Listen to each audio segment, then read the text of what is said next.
ערב טוב ירושלים. אני הולך לחפור לכם קצת, אבל רק 10 דקות אני מבטיח. אני מאוד שמח להיות פה היום בתור הומו ספיאנס וגם בתור הומו. אנחנו מציינים החודש 50 שנים למהומות סטונוול, שהיו נקודת מפנה בתולדות המהפכה הלהט"בית. השינוי שהושג ב50 השנים האלה הוא פשוט מדהים. לפני 50 שנה הומוסקסואליות נחשבה פשע ברוב מדינות העולם, ואפילו במקומות שבהם זה היה חוקי, אם הייתם מעיזים לצאת מהארון, זה היה עלול לחסל את הקשרים החברתיים שלכם ואת הקריירה שלכם. היום המצב במדינות רבות הוא עדיין קשה ואפילו מדרדר, אבל בחלקים גדולים של העולם חל שינוי עצום לטובה, אפילו במדינות עם היסטוריה שמרנית למדי. ראש ממשלת סרביה היא לסבית מוצהרת, ראש ממשלת אירלנד הוא הומו גאה, ואפילו בירושלים יש מצעד גאווה ו5 חברי כנסת מחוץ לארון ושר משפטים אחד הומו. השינוי הזה לא היה נס, הוא היה תוצר של מאבק קשה של הרבה אנשים מכל קצוות תבל ומכל קצוות הקשת המגדרית, אנשים ששילמו מחירים יקרים על המאבק הזה, מאבק של עורכות דין בבתי משפט, של בני נוער שהעזו לצאת מהארון בבית ספר, מאבק של אנשים שכתבו שירים ושל אנשים שכתבו צ'קים. אפשר לשאול למה בכלל היה צריך את המאבק הזה? למה היו צריכות לעבור אלפי שנים של דיכוי עד שבני אדם הבינו שאין שום דבר רע באהבה? אם 2 גברים אוהבים אחד את השני, או 2 נשים אוהבות האחת את השנייה, מה יכול להיות רע בזה? גם אם יש אלוהים, אני די משוכנע שהוא לא מעניש בני אדם על אהבה.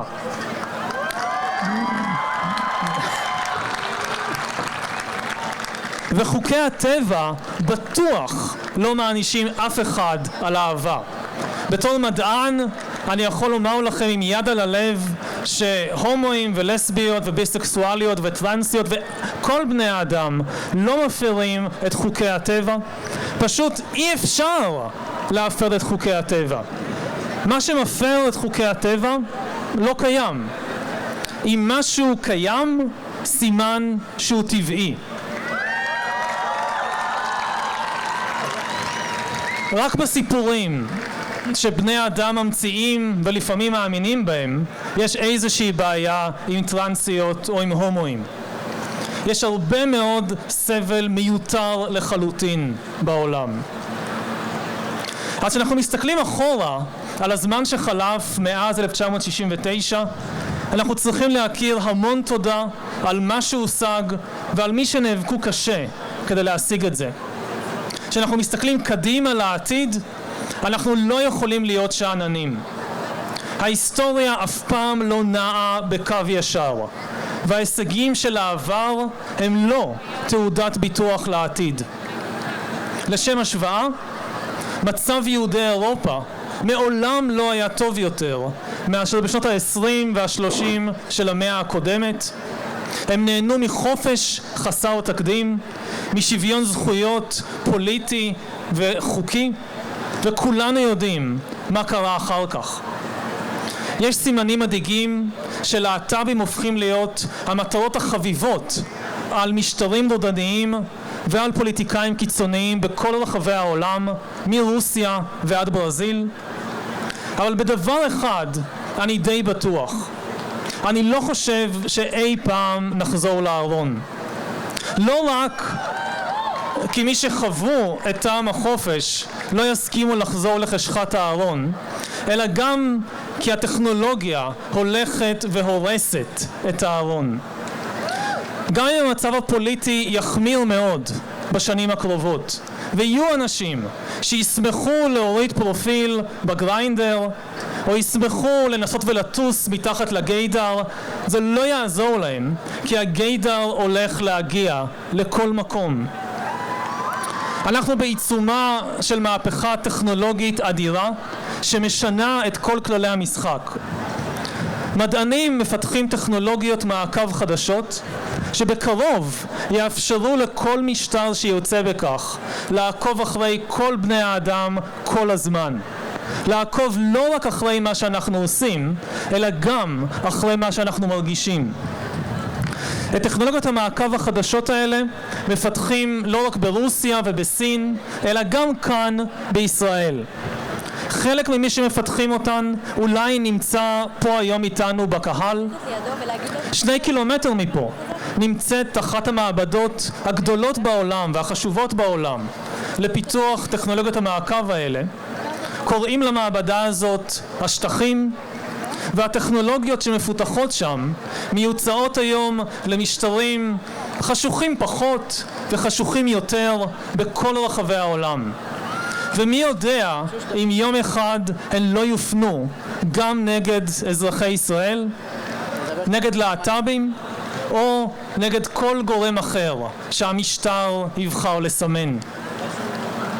השילוב בין טכנולוגיות חדשניות לאידיאולוגיות שמרניות עלול להוליד משטרים טוטליטריים גרועים יותר מכל מה שראינו אי פעם בהיסטוריה, גרועים יותר אפילו מהמשטרים הטוטליטריים של המאה ה-20. זו לא נבואה, זו רק אפשרות, ואם אתם חוששים מזה, עוד לא מאוחר לעשות משהו לגבי זה.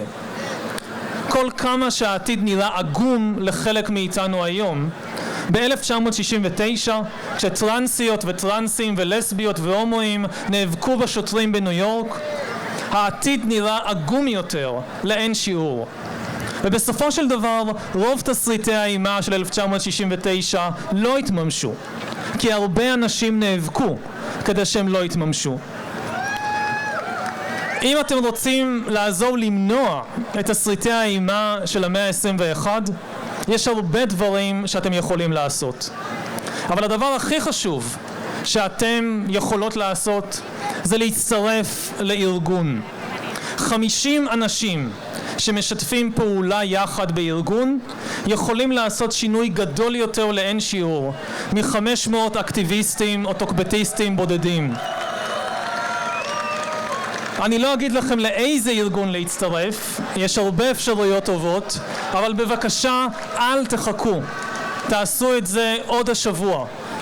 אל תשבו בבית ותקטרו, תצטרפו לארגון ותפעלו, ונא לעשות את זה עד שבוע הבא.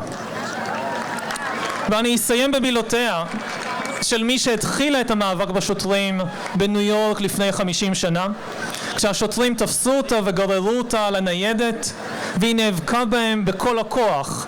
היא פנתה לקהל שהתקבץ מסביב והסתכל וצעקה, Don't just stand there, why don't you guys do something? תודה.